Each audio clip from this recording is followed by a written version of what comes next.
feel this way, especially because I've just come back from a Buddhist retreat, as we were just discussing before the camera started rolling. But I sort of feel like your bio is, you've worn so many hats that it's almost improbable, to read all the people you've been, all the things you've done, or maybe always the same person, but on an ever unfolding journey.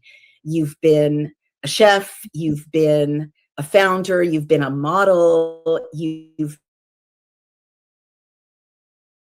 are someone who realized the healing power of food and nutrition before that was mainstream, when that was still quite a marginal thing to look into in our culture. And now you're founder, and you've been for years, founder of BrightCore Nutrition. Welcome back. Thank you for that. Yes, I think I've just always been curious about everything and how it all works and how it affects us and how to make people and my own life better, and so they can thrive and be happy. And so I've gotten into so many different areas, even Wall Street, oil and gas I was in for a while. So, I'm curious about everything. I'm curious about life. Amazing. And you've been so successful in all these different areas. Am I misremembering, or have you also farmed and grown your own? Yes, I have. I still have my farm. Yeah. Mm-hmm. Incredible. And so your mission, really, you had a near-death experience, or a very, very sick experience. Do you want to recap very briefly for our readers who might have missed the last episode in which you shared that, and how that, brought you to what we're going to talk about today, which is, well, all the things you care about, but today we're going to talk about 6G and its relationship to our health. But tell us about the very severe health crisis you experienced early on in your life. Well, I was out in Hollywood, and I thought I was modeling, acting. I thought I would eventually end up directing and producing. That's what I wanted to do.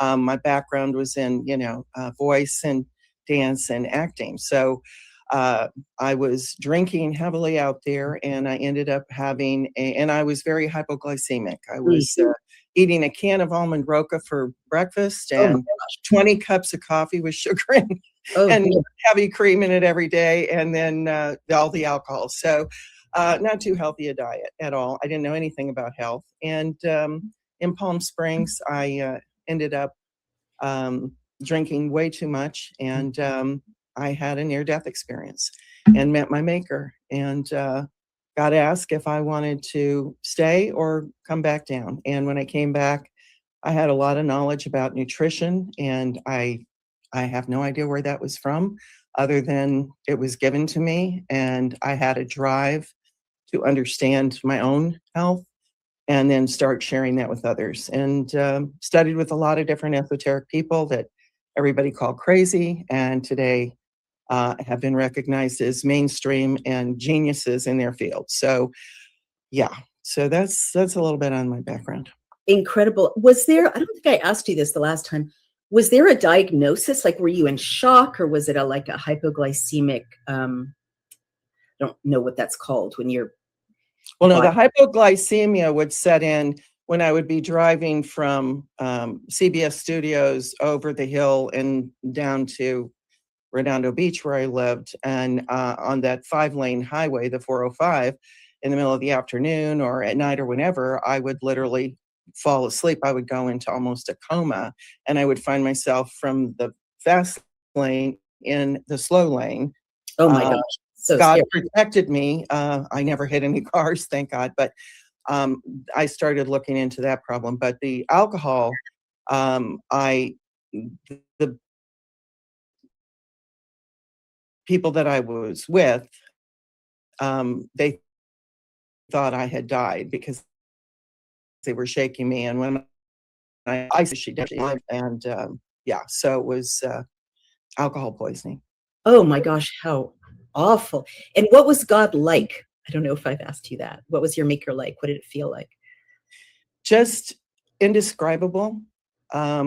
Peace, radiance, light, love. And it was, we used, we spoke telepathically. Mm-hmm. So it was something I can't put into words other than to try, and that's a poor description, but it was the most incredible experience I've ever had. Wow. So is everything essentially okay? Everything, I came back, and doctor friends of mine couldn't believe that I went on a fast and completely came off of 20 cups of coffee a day and a bottle to a bottle and a half of alcohol a day with no Gosh. tremors, no DTs, nothing. Oh my gosh, that's extraordinary. I meant also universally, is everything okay? Like, is the universe actually fine? Is there nothing to fear? Is Yeah, don't fear. Even oh, the Bible says that. No fear. all right, all right. No Um, fear. oh, we're getting a nice comment already. Therorian says it's always knowledge to watch Dr. Naomi Wolf. And that's because I have incredible guests like Kim Bright, very, very unusual people who you've noticed, everyone, what distinguishes my guests, especially my favorite guests, they refuse labels, they buck trends, they do not stay put in little boxes. Imagine if you hadn't been curious and willing to experiment. Kim, I don't know if you'd be alive now. I mean, that was a terrible, terrible situation you were in. And it seems like your curiosity saved you, or your openness to finding the truth saved a Yeah, lot. always after the truth. And why did this happen to me? And yes, I believe that is what it's all about. And we have to take responsibility for ourselves and understand more and look at more and not be content in being boxes and accepting the normalization of what they've made normal for us all. So Right. Now, before we talk about 6G, which I can't wait to get into, I just want to note, I spent 3 days on this retreat in like sound baths and singing kirtans, chanting. And I never really got it before. It's like, oh, why are you guys repeating these words? I don't get these words. I'm not, that culture, the sounds. I felt so good. And it made me certain that there was something real there with sound healing or vibrational healing. And very much so. the teachers pointed out that both sound and light healings are ancient modalities and not innovations. What would you say to that? Because I'm sure this relates to 6G, right? Because doesn't it disrupt the whole vibrational Oh, matrix?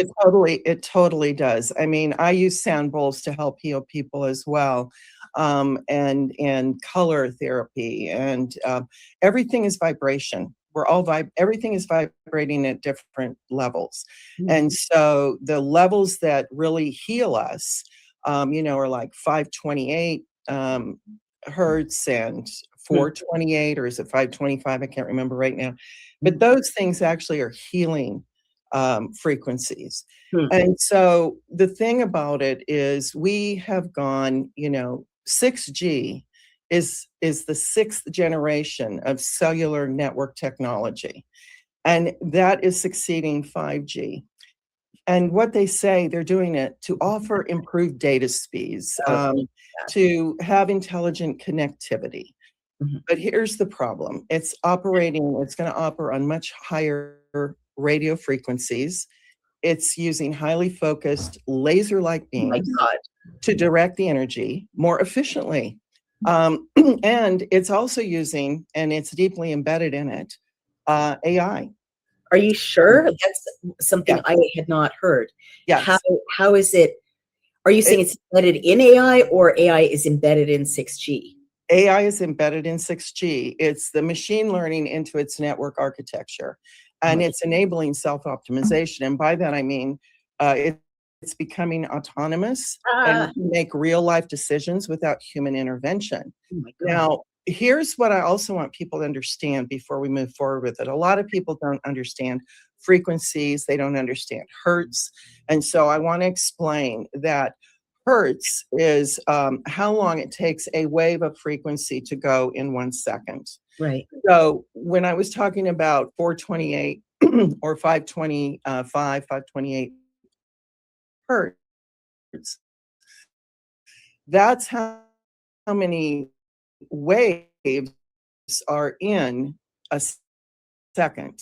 Mhm. When we are going all the range up. Now, let me just give you, we go from a hertz to a Mhm. kilohertz, which is 1,000 times faster than a hertz, 1,000 times more waves. Then we go into into a megahertz, which is a million times a second a Mhm. wavelength. Then we go into a gigahertz, which is a billion times. Mhm. Then we go into a terahertz, Oh my which God. is a trillion times wave in 1 second. Microwaves are in the gigahertz, the microwave ovens that we're using. 5G is already above microwave ovens, and 6G is terrifying, being in the trillions of wavelengths per second. And by definition, we don't know what the long-term impacts on exposure to 6G are to humans or animals or agriculture, right? No, we don't. And there's the way that 6G is working, and one of the defining technical aspects of it is the use of new spectrum bands. So they are going higher, like I said, in the terahertz. 5G introduced groundbreaking enhancements over 4G, and 6G is going to push these boundaries even further, as I've just described. So your 5G was in the sub 6 gigahertz and frequency, and 6G is going to go again up into the terahertz. It's going to be 100 times faster than 5G. I don't think we need faster things, but they think we do. Also, Naomi, that the higher frequencies travel shorter distances and they get blocked easily. So these 6G networks are going to rely on powerful new technologies to control every single signal. What they're going to do is they're going to use reconfigurable intelligent surfaces. That means walls, objects that can actively redirect these wireless waves of, trillions per second, along So, with massive grids of synchronized antennas that can beam signals straight at you with oh precision. my God, may I jump in for just a minute, just so I understand? Mhm. So basically, they're turning everything into an antenna, or they're turning walls, they're turning roads, they're turning maybe cars into objects that can receive the signals of 6G. Is that what Yes, you're saying? they're putting them inside trees. They'll put up artificial trees that look like trees. They're putting them inside there. They're using furniture that's already existing on the street, like bus stops, things like that. They're even putting them under manholes. And so the thing with 6G, instead of the signals floating just through the air like they've been with 5G, they're going to be able to steer the 6G anywhere they want them and intensify it if they want to. Oh my They're God. going to create a system where coverage isn't just widespread. It's actually shaped. They can actually shape it around whatever they decide to target. And again, as I said, it's going to be AI native 6G. And so it's going to be a core component, AI, that's going to be embedded at every network layer. And so it's not going to be optional anymore. We're just going to be in the matrix. And some of the things that they say, well, isn't 6G great because we're going to be able to predict traffic patterns? We're going to be able to optimize routing, and the whole network will be able to self-heal without any human input. Mhm. I think that's crazy. Yeah. And it's going to unleash a wave of hyper-connected systems that are going to push every industry into a level of automation and oversight that we've never seen before. This combines earthly networks, satellites, Oh my, drones, and high altitude platforms. oh my God. These capabilities are driving changes so sweeping, Naomi, and so rapid that entire sectors could be reshaped overnight, forcing us, society, to adapt to some very, very unsettling innovations. I mean, as you're speaking, I'm trying to kind of visualize what could happen, and basically humans on Earth become kind of irrelevant, right? Because Earth's consciousness will be this AI. The physical world will be generated by AI directions. So, for example, I'm imagining if I'm a dissident, I could come home and try to get into my smart lock and use my code, but my code's been turned off. Or I go to the hospital and AI, has decided that I'm not contributing as a member of society, or that I am contributing too much because AI doesn't have human motivations, right? And it Right. can switch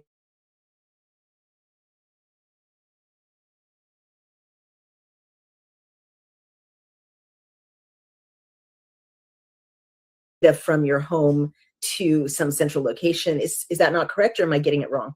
No, I think you're getting it spot on. And they can also look right so far into your body that can actually go into the bones. And this Oh, is very scary. So, they've been in a research and development phase with 6G since 2020. They've been conducting technology trials. who's But they? now, the people that are developing, the 6G that want to put this out there over us, so different tech companies, and they're deploying, prototypes and developing frequency channels, and most of them are saying, the experts in their industry and the industry leaders, they're projecting that commercial 6G networks are going to be ready for launch in 2030. But we're being exposed to this dangerous technology since 2020, and maybe even earlier, because, military, they research very early on too. So who knows? I mean, there's so many dangers from the 6G, from cybersecurity and government abuse, and a ton of risk. Of health risk that the World Health Organization, of course, is turning a blind eye to, or intentionally covering up. But we can get to that later. But it's scary. And so the cybersecurity challenge is that there's really no way to have cybersecurity if you've got 6G, right? Because the whole building knows what you're talking about with your colleagues. There's nothing to protect. Right. There's no data privacy anymore. There's no privacy. There are no boundaries anymore. I mean, with the expansion of the internet, and in the increase in connected devices, personal and business enterprise data is going to be more exposed than ever. We're going to have nation-state cyber war. I mean, it's massively going to expand the battlefield of the nation-state cyber warfare by connecting billions more devices.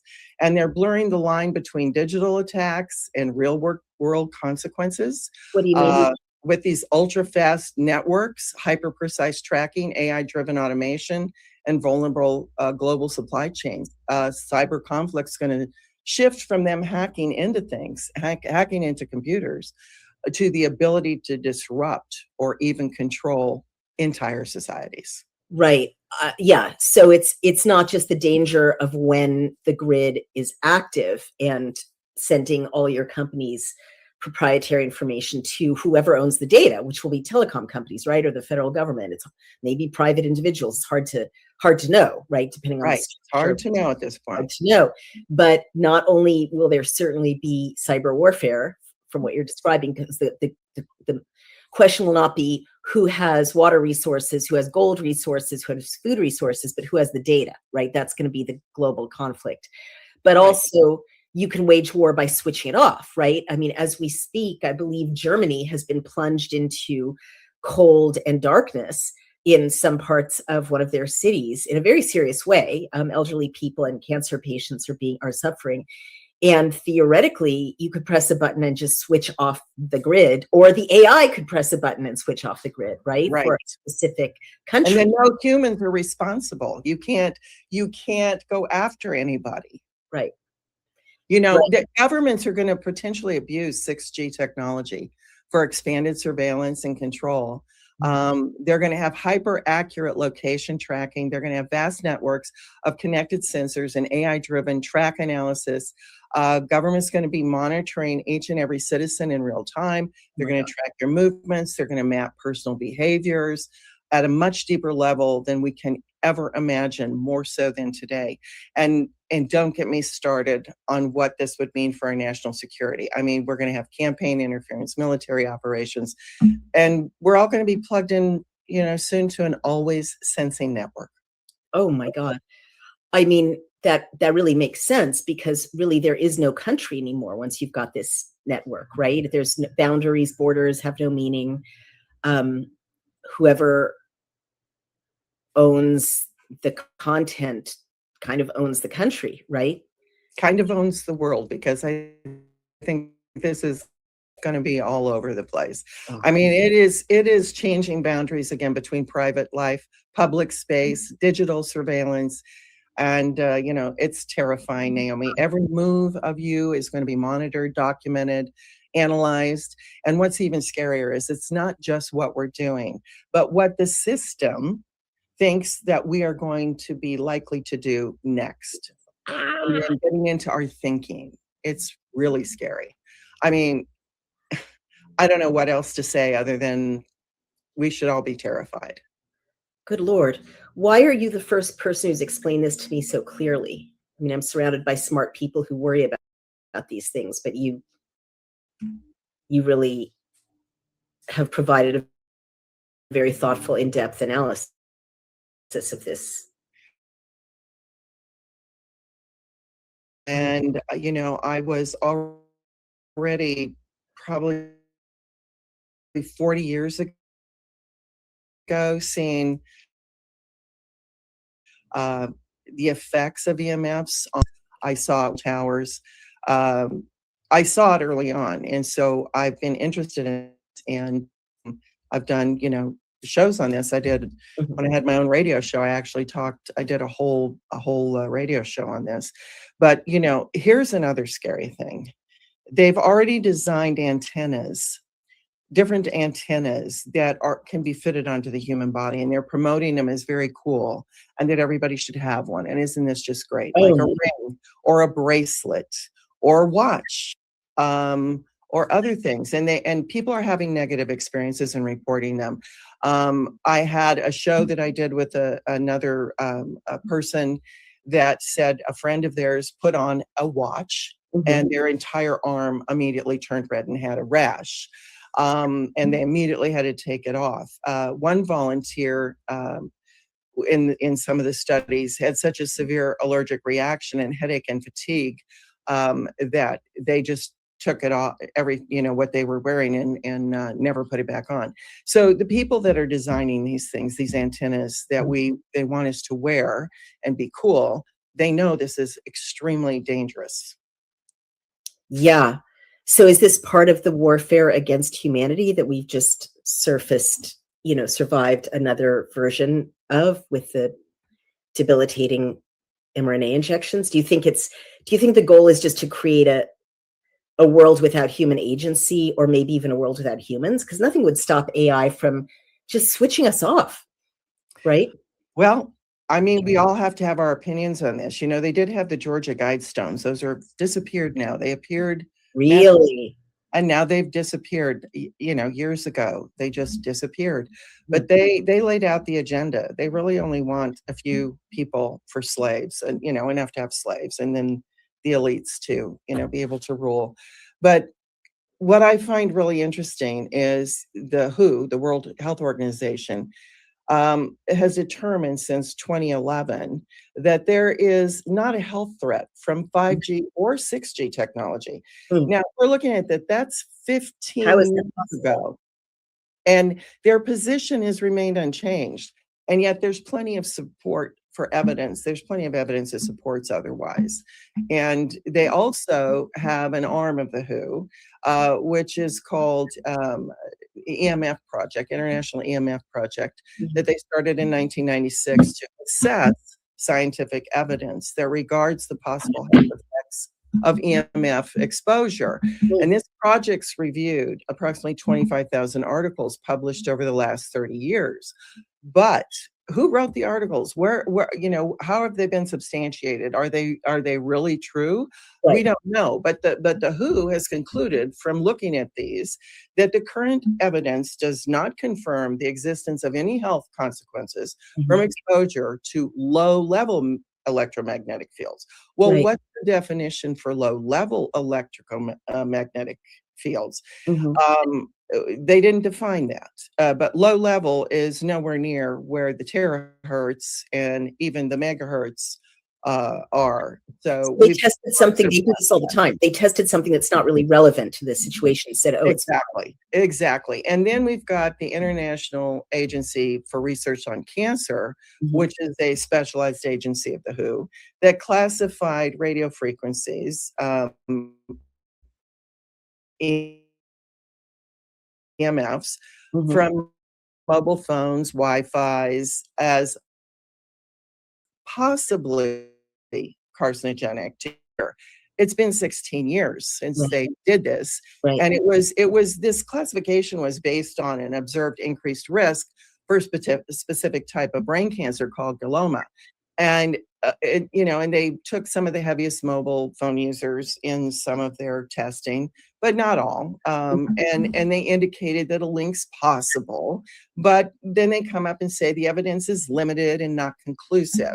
So these are glaucomas occur in your spinal column or your brain. They're tumors. They're Right. cancer tumors. Right. Okay. Right. And the only consistently acknowledged health effect from electromagnetic fields, Naomi, is that it heats the body tissues Ugh. when you're exposed at very high exposure levels. Again, what defines high exposure levels? Yeah.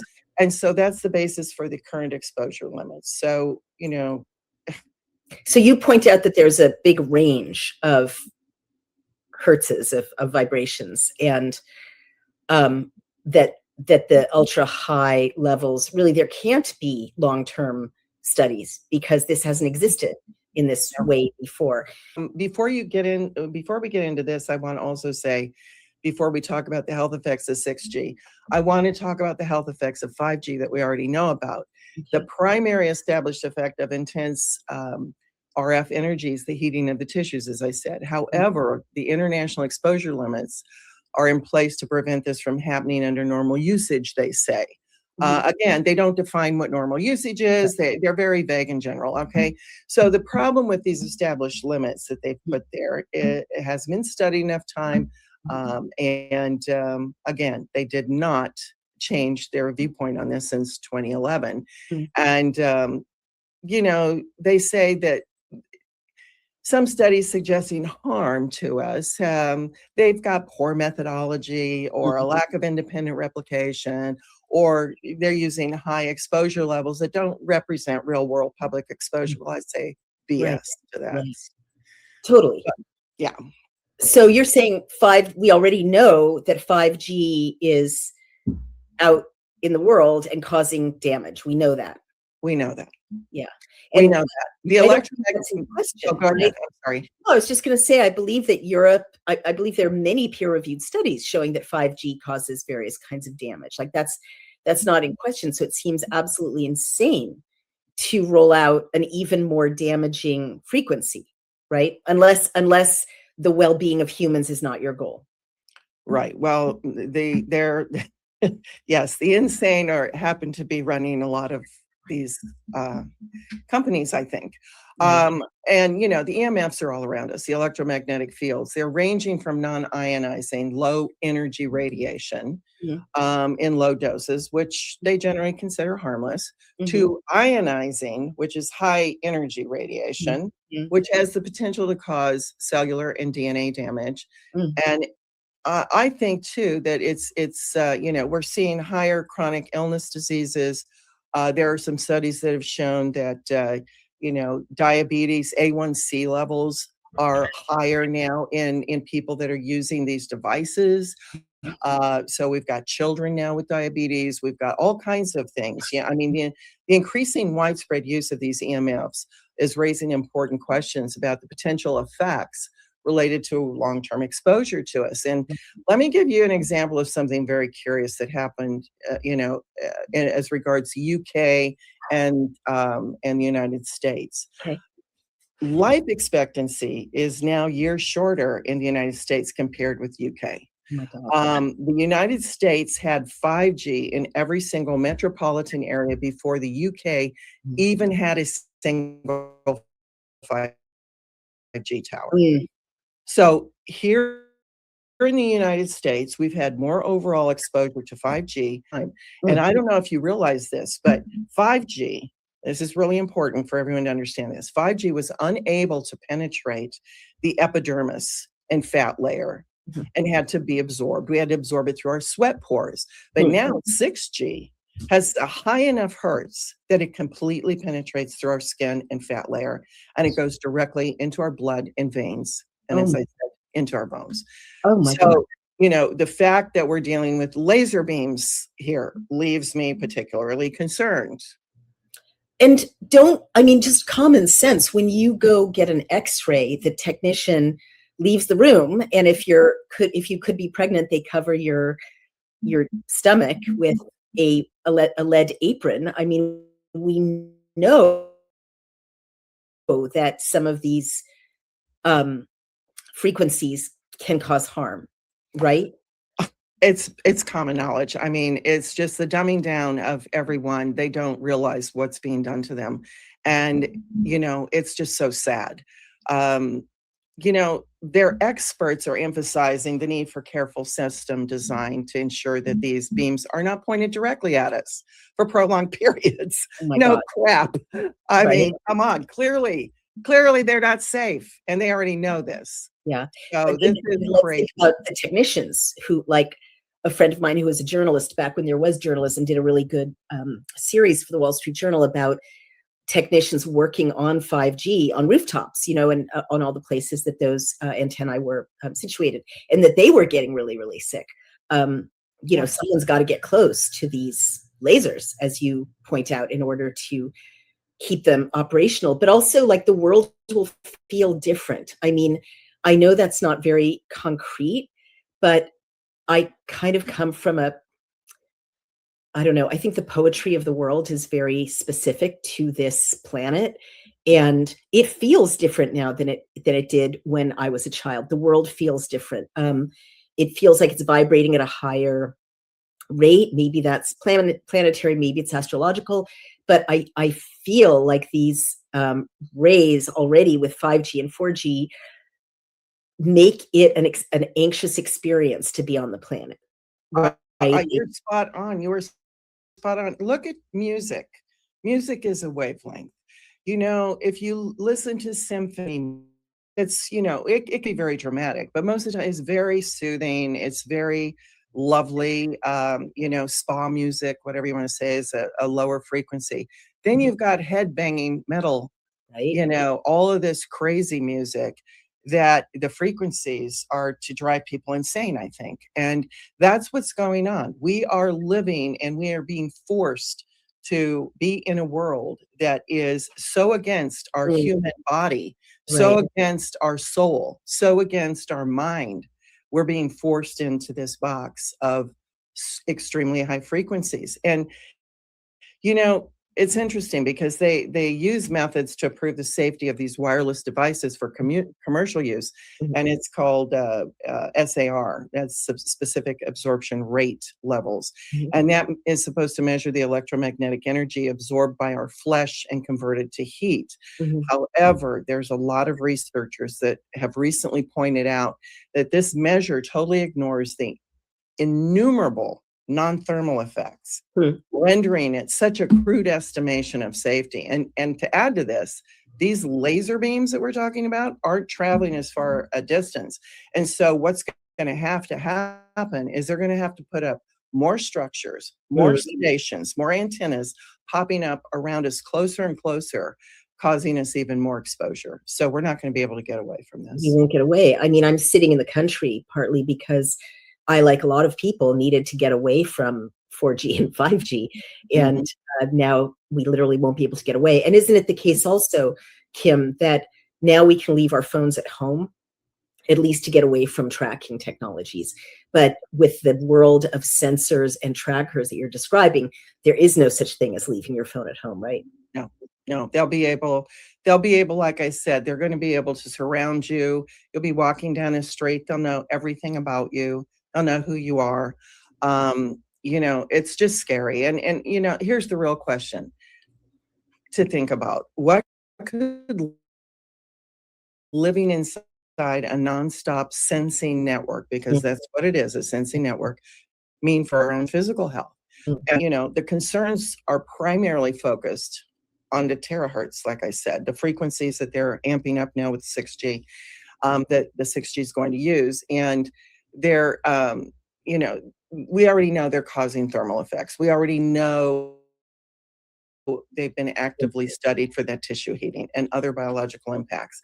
But here's the problem. Heating of the biological tissues, especially in areas with low blood flow, such as our eyes, our genitals, are going to be particularly vulnerable. And you talked about, a pregnant woman going in to have x-rays has to put a lead apron on. But so many women, men, they put a computer on their stomach or lower and sit there for hours working it what do you think that's doing to those areas? I've stopped ever since you warned me about this, and I told all my loved ones. Yeah. Yeah, and people with the phones right next to their ears and putting their phone, down in their laps. I just start thinking about all this. But, the other thing too is Alzheimer's. We've seen the age of onset Alzheimer's decreasing over the past 20 years or so. Mhm. And that timing corresponds exactly with the large increase in these EMFs and the wireless communication and the exposures. I mean, it makes sense, right? I mean, those frequencies are kind of vibrating or affecting the brain, which is such a delicate organ, right? Well, like I said, they're causing gliomas and these cancerous tumors in the brain and the spinal cord. They're causing DNA damage, breakage to our telomeres. They're causing tremendous activity with increased oxidative stress, free radicals, cell death. And again, there's been studies out, and there's a recent study that showed the sperm count and testosterone levels are lower than ever. You can look around you. Men are being feminized. Women are becoming like men. Yeah. And this isn't a coincidence. This is happening over a long period of time, and especially since we've amped up the hertz, 4, 5, and now 6G is going to take this to a whole different level. Well, you're explaining so much. I mean, I don't know if I shared this in our last conversation. Pardon me. I caught the one cold of the last year, but when I go through X-ray machines or scanners at the airport, or when I go to Best Buy, where young men are surrounded by hot electronics and these technologies that are emitting these fields, I do notice how very, very, very feminized they are. I mean, some of them literally, have breasts, no facial hair. I mean, dramatically feminized. And I've definitely wondered if there was a connection between this and exposure to electromagnetic radiation, because you can't, I mean, no disrespect to the men who work at Best Buy, but you can't not notice how demasculinized, working around electronics makes men. What would you say to that? I would say that's definite possibility. It's a definite possibility what you're saying there. But I think for me, and I've been helping people with their health now for over 50 years. I, turned around my own health 51 years ago, started on that journey when I had the near-death experience.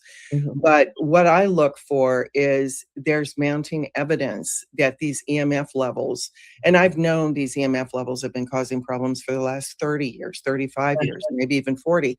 But now there's mounting evidence that these EMF levels that we're being exposed to have been known to affect our gut microbiome.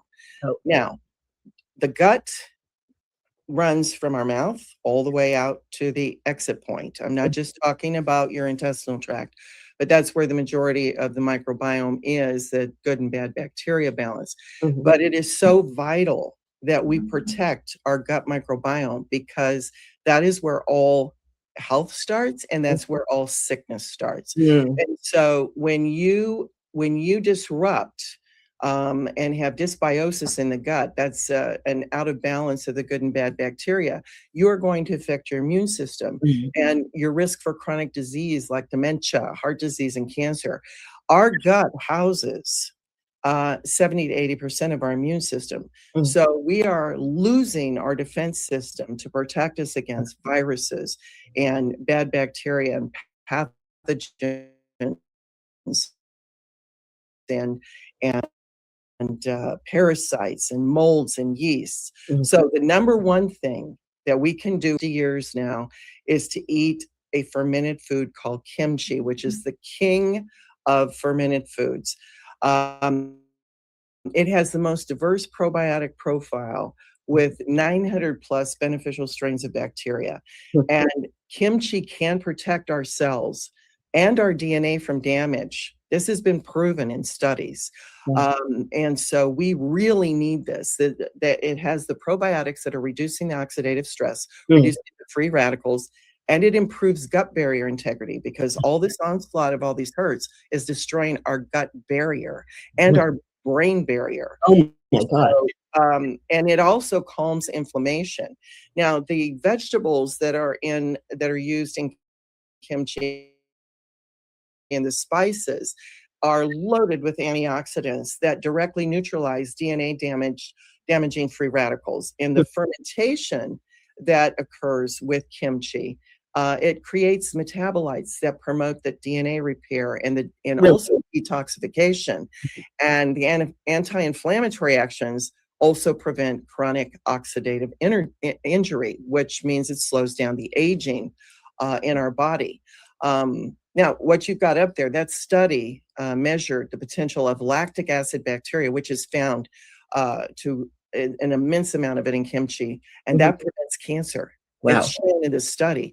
The study concluded, and I'm going to quote directly from this study, the antibiotic tolerant probiotic presented in kimchi suppresses expression of carcinogen activating enzymes and possesses many other health benefits, such as suppression of growth and development of pathogenic bacteria, intestinal regulation, immune boosts, especially the W.C. baria and the L. plantarum, found in kimchi, have many effects like anti-inflammatory, immune modulating, and blood cholesterol reducing activity, which may account for their cancer preventative anti-cancer potential.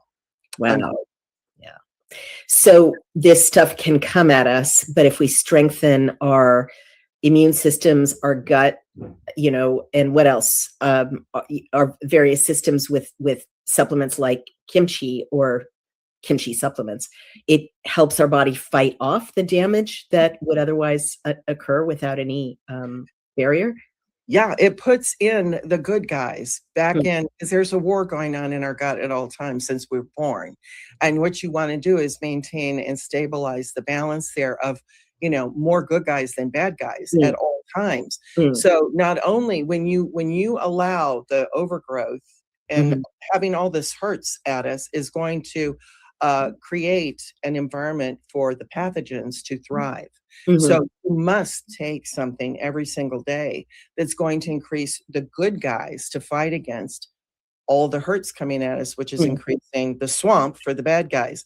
And you're going to allow your gut barrier to reconfigure and get stronger again. Same thing with the blood-brain barrier in your head. Wow. But there are other great things that have recently come out about kimchi in studies, and its heart health benefits. Consumption of kimchi was shown to reduce blood glucose, triglycerides, blood pressure, also boosting our immune system. And again, I go back to 70 to 80% of that immune system lives in your gut, and it's going to replenish that good bacteria. It's going to crowd out the harmful microbes and produce those compounds that are going to modulate the immune responses. So it's going to help naturally your body defend itself. And then Naomi, there was a hair study also. I know this is all, how people that get radiation for cancer, their hair falls out, it gets thinner. So we're going to experience these things where our hair is going to thin, it's going to fall out. And there's kimchi studies that show that people that ate kimchi every single day had increased hair count and shaft thickness in months. So this also is going to help against all the hurts coming at us, the terahertz. And you're very aware of this. Your health on the inside is very reflected on your outside. Yeah, I've become more and more aware of it. And I experience it like when I have a cold. I haven't had a cold for a year and a half. I went away somewhere and didn't bring my supplements. And, within 5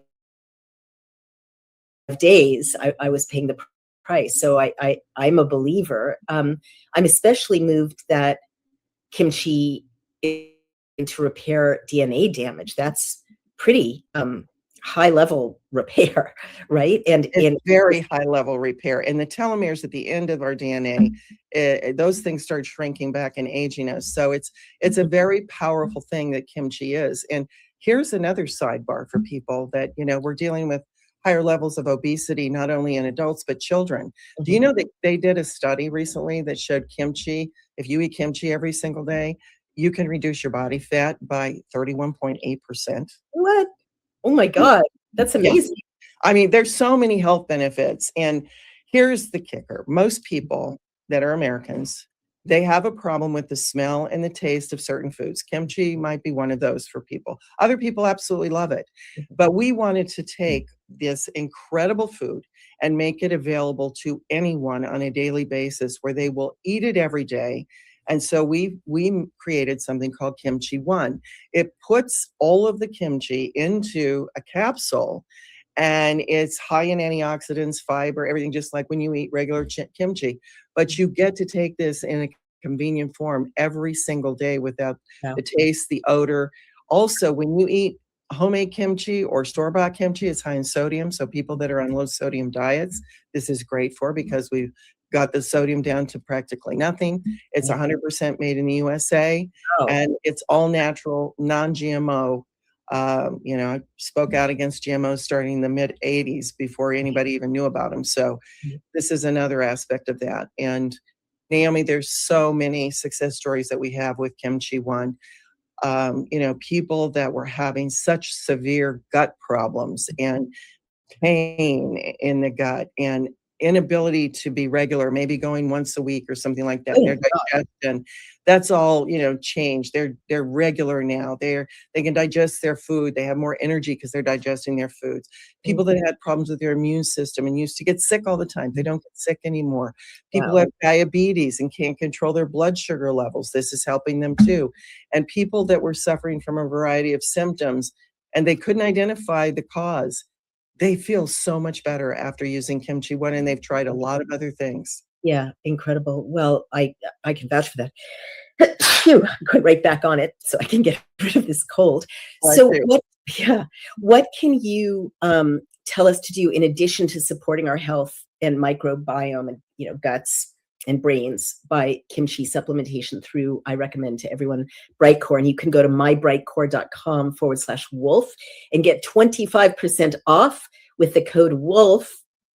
Highly recommend it. And I can also vouch for the fact that it is really tasteless. I mean, you don't have the taste or smell issue with the supplements that I have confessed I do struggle with non-supplement kimchi.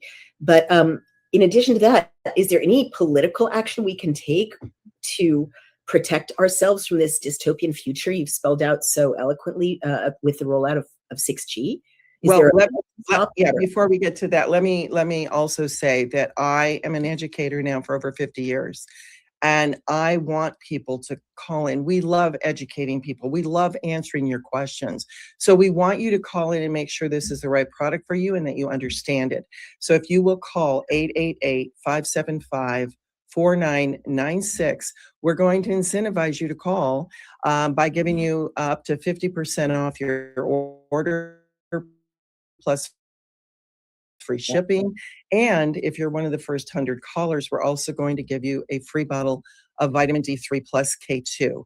So call now, 888-575-4996, and speak with our specialists that will love talking with you and educating you and giving you free shipping plus up to 50% off. So yes, so is there anything we can do? Be more vigilant, ask questions. Take care of yourself as much as you possibly can. Understand, get more education on how your body works. But again, start today by using Kimchi One with your gut. Gut is where your health starts. Gut is also where your disease starts when you're out of balance, when you're overacidic. By the way, I didn't talk about that, but when we're overacidic, disease thrives. And guess what? These high levels of terahertz and megahertz and gigahertz and all of them are causing more acidity in our body. So we have got to really stay hydrated, exercise, get that movement in, breathe deeply, meditate, prayer. You're going to have to come very much in and take care of yourselves and your families and do everything you possibly can, but you're going to have to do a lot of research. And don't accept what they're saying to you out there. Question everything. Absolutely. Well, Kim, we can't thank you enough because you've given us an incredibly detailed and thorough summary of, what we need to know, at least to get started with fighting this and protecting ourselves. And I do always love a legislative response. So I'm going to give some effort and thought into finding a sponsor for a bill to just ban 6G, because there's no reason this has to roll out. Please, please, you have so many. You yourself have been outspoken, and have gotten a lot of things done. So with this knowledge that you have now, and I'm sure you had a lot of it before, but I hope I've contributed to some You've opened more. my eyes. Totally. You've totally opened my eyes. I'm terrified, but I know what to do. So that's the consequence of talking to Kim Bright. First you get terrified, but then you know what to do. So I do feel empowered, more than terrified. I'm going to let you go because you're so busy, but I just want to thank you. And I know I speak for, so many people in our audience. It takes a lot to reveal everything that you've just shared. And what I love about you as a sponsor and as a BrightCore as a company is you're not asking us to take your word for it or BrightCore's word for it. You put the links and the receipts and the peer-reviewed studies right there, for everyone to look up. And I appreciate that. It's an incredible amount of peer-reviewed research that Ms. Bright, or that Kim is basing her product on, or her products, I should say. And I, in a world of nonsense, I really appreciate that. And I know that it makes me feel better and it makes me feel stronger when I'm taking Kimchi religiously. Kimchi 1. All right, everybody, I'm going to let Kim go. Thank you, Kim. And remember, you've got to go to mybrightcore.com/wolf or call, because they are really very helpful and they will answer your questions, 888-575-4996. And remember, that's up to 50% off plus free shipping.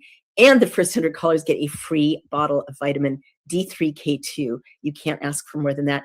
Please come back soon, Kim Bright, our wonderful sponsor. Bless you, Naomi. Bless all of your listeners and your viewers. Oh, thank you. And you too,